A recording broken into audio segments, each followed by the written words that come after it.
Live from WTVO Rockford and your home team. Eyewitness News at 5 starts now. Embattled Winnebago County Coroner Bill Hintz was back in court, the plea he entered on his latest felony charges. Community colleges and 2 additional years after high school are critical. U.S. senators focus on filling empty jobs in the trades. They say the key to training the right people is making education more accessible. A crook breaks into a Rockford church, gets away with some stolen items, then returns to the scene of the crime. The church's pastor says he was robbed of more than just cash. Good evening, I'm Mimi Murphy. And I'm Eric Wilson. Winnebago County Coroner Bill Hintz's legal battle continues. The elected official was in court this morning and taken away in handcuffs. Hintz faces a laundry list of charges, including stealing from the dead. Michelle Rave was in the courtroom today. Michelle, what's the latest? I spoke with Bill Hintz's lawyer, who says some new evidence could determine if Bill Hintz resigns from his position as Winnebago County Coroner. To all 5 separate bills of indictment, and was further entered pleas of not guilty as to all counts of all 5 indictments. The Winnebago County Coroner stood in front of a judge Wednesday. He's charged with stealing money from the dead. That's in addition to other charges from last year, where Hintz and his wife are accused of stealing money from the county. I asked Hintz's attorney, Mark Bird, if Hintz is considering stepping down. He says at this time they are contemplating all options. It's my understanding that there is additional discovery, some of which was provided today. The remainder is in excess of 40,000 pages. That being said, we're going to need some time to continue to review all of the discovery. That new evidence is Hintz's bank records and statements, something his attorney says will take time to review. Mr. Hintz, you're going to be processed in a moment on these charges. Hintz was handcuffed in the courtroom and booked into jail on the new charges.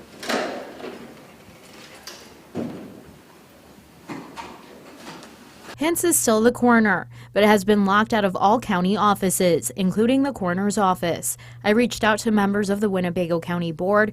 They tell me they're working with the Attorney General's office to explore all of their legal options as to what to do with an elected official charged with multiple felonies.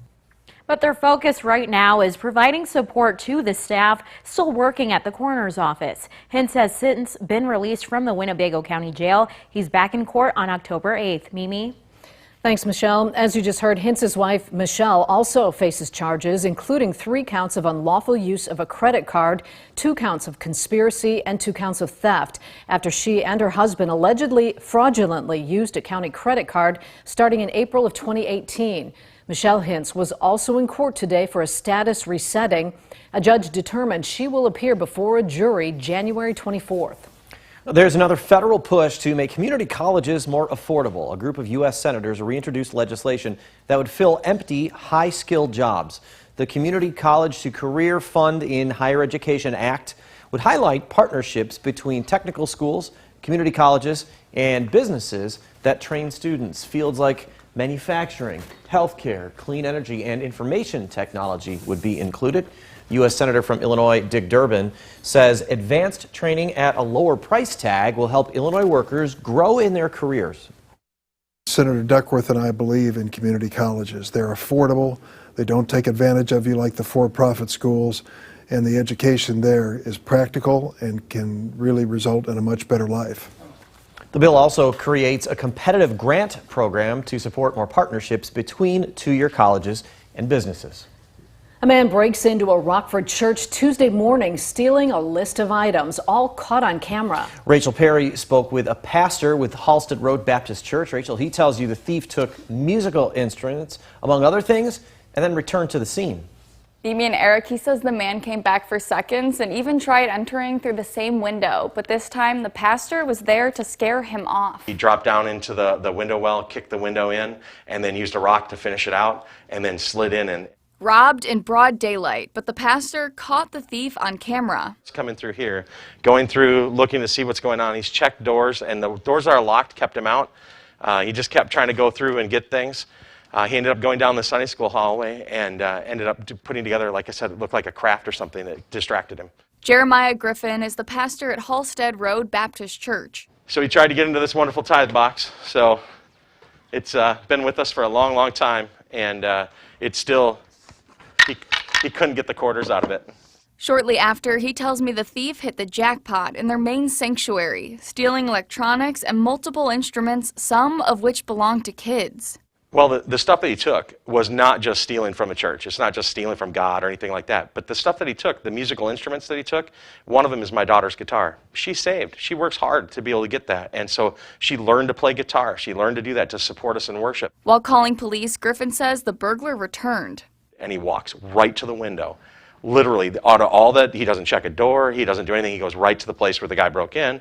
We haven't cleaned it up. There's all the glass there. He looks down, hops down, and sat down trying to go back into the church. But police didn't arrive in time to catch the thief on the return visit. Griffin has this message for the man. But really, in reality, this guy is going to have to stand before a greater judge than any judge in Rockford. One day he's going to stand before God, and he's going to be accountable. The Winnebago Sheriff's Office is investigating the robbery. They have not made an arrest. Griffin tells me he has installed even more security cameras and is hopeful the thief is soon found. Mimi? All right, thanks, Rachel. Today is the first day of fall, and with the change of season comes a new list of schemes to be aware of. Consumer advocates say cooler weather often brings out home repair scammers.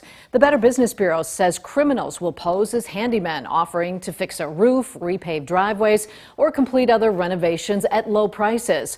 According to the BBB, if an unsolicited estimate seems too good to be true, it probably is. A good rule of thumb is to make sure your handyman is vetted through the BBB. It was a beautiful day to spend some time outside. Local families made the most of the weather by taking a walk and reading a good book. It's part of the Rockford Public Library's RPL Storybook Walk. This session's book is The Thing About Bees by Shabazz Larkin. Kids strolled around the Sinisippi Rose Garden, making their way through a series of stations all about the book. Organizers say the Storybook Walk is a great way to get kids outside while teaching them about nature. Healthy food right to your doorstep. That's the mission of a program near Indianapolis. It's helping people who lack access to nutritious food and who suffer from chronic health conditions. It's part of our continuous coverage of Feeding America. Melissa Crash shows us how it could help people live longer, healthier lives. This table full of food will soon be split up into boxes, put on a van, and delivered right to the door of people who need it. Some individuals receive boxes weekly from us, and they really look forward to seeing the Gleaners driver come deliver that food to their door. It's part of the Food is Medicine program, a partnership with Eskenazi Health, Gleaners Food Bank, and Anthem Foundation. Through January, they hope to serve more than 2,000 food boxes, giving families one less worry on their plate. A lot of our neighbors are not just dealing with a lack of nutritious food, but they may also be dealing with chronic conditions such as diabetes or high blood pressure or heart disease. We want to make it as easy as possible. Patients first have to be screened for food insecurity through Eskenazi Health. Then they're referred by a dietitian so their doctor can help decide what food box would be the best fit. We have a standard box, we have a gluten-free box, and we have a vegetarian box. Along with the food comes the hope to narrow the life expectancy gap. Here in the Indianapolis metropolitan area, there's a 16.8 life expectancy gap from zip codes up in the Fishers area down to downtown Indianapolis. To fix this, the program not only offers food, but access to resources, professionals, and cooking tips, an effort to help guide patients on their journey towards good health. How can we creatively narrow that gap so that every individual in our community has access to the foods that will help them live a long and healthy life? Our goal is to hopefully help people, maybe not need us as often, but we're here if they do need us. Now, your first weather forecast from Chief Meteorologist Candace King. Well, the big story for us, one, has been the wind, two, the cooler temperatures as we officially kick off the beginning of fall here this afternoon. Winds coming in from the north and northeast, sustained anywhere from 10 up to 20 miles per hour, but we've had gusts 25 to even 30. Had a 41 mile per hour wind gust here earlier this afternoon in Rockford. Made it a little hard with that northerly wind on those east-west roads, and our winds will still stay breezy here as we go through the rest of this evening, as well as for the next couple of days. Kind of these transition seasons, spring and fall, we start to see a little bit more wind pick up because our jet stream is strengthening and we're getting more of that transition between those warmer temperatures to cooler temperatures, or vice versa when we're in the springtime. So tomorrow, that northwesterly wind, 25, maybe up to 30 miles per hour. Don't think it'll be quite as strong as what it was today. Friday, that wind direction shifts around to the southwest. A little windy on Friday afternoon, and then we're back to the northwest with our wind direction for Saturday. Again, 25 to 30 mile per hour wind gusts. That'll keep our temperatures down a little for the afternoon tomorrow, but we gain about 10 degrees for Friday afternoon with that southwesterly wind. 66 our temperature in Rockford, Freeport, 64 now in Monroe, Rochelle, and 63 in Janesville. Our weather watchers this evening checking in: 65 for Sandy in the Kirkland-Fairdale area, 63 for Ben in South Beloit, 65 also for Bob here on the southeast end of Rockford, and Jim checking in with 64 on the southwest end of Rockford. No rainfall today. In the next 24 to 36 hours, going to stay fairly dry.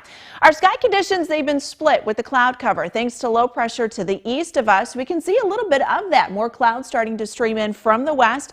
A live look with a Mercy House SkyTrack camera now kind of looking to the south over downtown Rockford. And I mentioned that split sky condition with that low pressure system moving across southern Illinois into Indiana. Look at the cloud cover and the rain that it is bringing. Severe weather, flash flooding, had a tornado warning out earlier well off to the east. That's quite a bit of rainfall that unfortunately is going to stay to our east as high pressure continues to work in from the west. But that low pressure system now moving into southern Illinois is actually going to move into southern Michigan by the day tomorrow. So tomorrow we're going to see more of the same, kind of that split cloud cover over to the east with clear skies as high pressure works in from the west. So let's plan this out with future casters. Skies, they are going to stay dry here through tonight. Temperatures will be down into the 40s, so it'll be a cool start tomorrow. Wind will pick up. You might need that lighter jacket. We're back into the upper 60s for tomorrow afternoon. We might see a couple of spots tag that 70-degree mark during the day tomorrow. Back down into the 40s for Thursday night. Thursday night, though, our wind shifts around to the southwest. That'll bring us into the upper 70s Thursday afternoon. There is a cold front that, though, comes in from the northwest during Friday evening, so we might have to watch potential for some rain showers for those Friday night football games or whatever else we've got going on. It's this low chance isolated thunderstorm with that too, so coverage not expected to be very high Friday evening, but that is there. Once that passes, that is pretty much going to be it for a rain chance for the weekend. So 45 degrees, that's where we'll end up here for this evening. Tomorrow we're back up to 69, a mix of sun and clouds, and that northwesterly wind at about 25 miles per hour. Windy the next couple of days. Friday, Saturday, you see those up and down temperatures. 70 on Saturday, 78 on Sunday. Guys, we're back into the 80s, at least low 80s into early next week. Now the Napleton Sports Desk with Sports Director Scott Leber. Justin Fields' time has arrived. Matt Nagy cleared up the quarterback issue for this week this morning by declaring that Justin Fields will make his first start on Sunday. Justin's going to be our starter, and his prep starts, it basically starts right now, and get out there and have a good week of practice and see where that goes. But I know he's looking forward to it, and Andy's been great. He's been extremely supportive, and this is a part of the business, and so now it's a great opportunity for Justin. I think I had a good idea that I was, might possibly start, so I wasn't really surprised by it, but just kind of focused and just trying to get prepared for Sunday. Well, Aaron Rodgers and the Packers are getting set to travel to San Francisco this week, a short week for the Pack. Rodgers held his weekly press conference today, and he was not happy that as little as a week ago, some people were questioning his commitment to the Packers and to this season. I think I would be a little sensitive to people questioning my commitment to this team. Said it from the start, if I wasn't 100% committed to the squad and my team, then I wouldn't have come back. Now, maybe people thought that was, some sort of cliche line or obligatory statement, but it was the truth. Well, Dupac's football team does have a game to play this weekend, and it'll be a big one. The Rivermen have scheduled a home game for Friday night against St. Teresa of Decatur. St. Teresa replaces Urbana, which pulled out of the game a couple weeks ago. St. Teresa is ranked #1 in the state in Class 2A. Dupac is ranked 11th in the state in Class 3A. Both teams are undefeated. And the White Sox magic number still will not budge from 2 tonight. The Sox game in Detroit has been rained out, and so is the Indians game against the Royals. So the Sox can clinch tomorrow when they go head-to-head with the Indians in a doubleheader. That's sports. We'll be right back. Candace will have a final look at the weather in just a moment. First, here's what's coming up on News Nation. Tonight on the Donlin Report, a legal fight brewing over the COVID vaccine. I'll sit down with a mom who doesn't want her teenage daughter vaccinated, but her ex-husband does. What a judge decided in the end and what it might mean for your kids. Now here's Leland Vittert with a preview of On Balance. Thanks, Joe. Tonight, a Florida sheriff tells us why they may never find Gabby Petito's missing fiance. Plus, we'll show you live just how easy it is to cross the border illegally. That's coming up on Balance tonight, followed by News Nation Prime. You can catch News Nation on cable and satellite stations you see here. You can also head to newsnation.com. Well, for the first day of fall, with the wind out there and the cooler temperatures, there was no doubt it felt like a change of season. It was kind of like an apple orchard day. Yeah. Well, A little windy, but certainly temperature-wise. Yeah, you can't go to the apple orchard when it's 93 degrees outside. It just doesn't feel right? Yeah, you got a little more fall weather out there. The wind, too, actually had a little bit of a bite to it. Kind of felt cool out there, especially when we had some of the cloud cover. Our skies are going to stay dry here for the night tonight. The first warn interactive radar on mystateline.com. Wind will ease up just a little bit here this evening. Temperatures down around 45 degrees tonight. We made it up to 69 today. That's roughly where we'll be again tomorrow. Still that breezy wind, maybe not quite as strong as what it was today, but next few days, actually, we've got quite a bit of wind. Thursday, Friday, Saturday. And you see kind of the direction too. Northerly wind tomorrow, southerly wind on Friday, northerly wind on Saturday, southerly wind on Sunday, up and down roller coasters as those temperatures will be back in the 80s by early next week. All right, so the 80s aren't done for you yet. Not yet, Just no. yet. Thanks, Candace. And thank you for spending some time with us. Stay safe.